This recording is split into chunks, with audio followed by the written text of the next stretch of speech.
Uy, mga Pisces.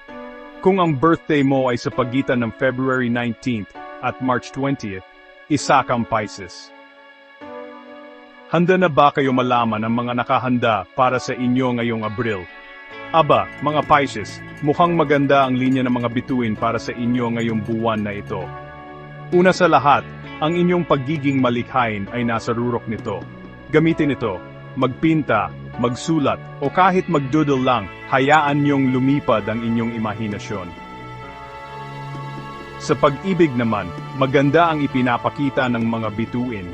Kung single ka, may posibilidad na may bagong pag-ibig na darating. Para naman sa mga may karelasyon, asahan ang mas malalim na koneksyon at mga matatamis na sorpresa.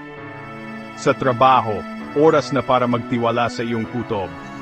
Yung pakiramdam mo, sundin mo yon. Maraming magagandang oportunidad ang paparating, kaya maging handa na abutin ang mga ito. Para sa kalusugan, huwag kalimutang magpahinga. Mataas ang inyong enerhiya ngayon, pero mahalaga pa rin ang balanse. Subukan ang yoga o paglalakad sa tabing dagat.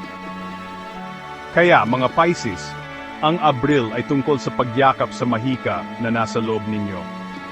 Magpadala sa agos at hayaan ang mga bituin na gumayak sa inyo, patungo sa isang magandang buwan.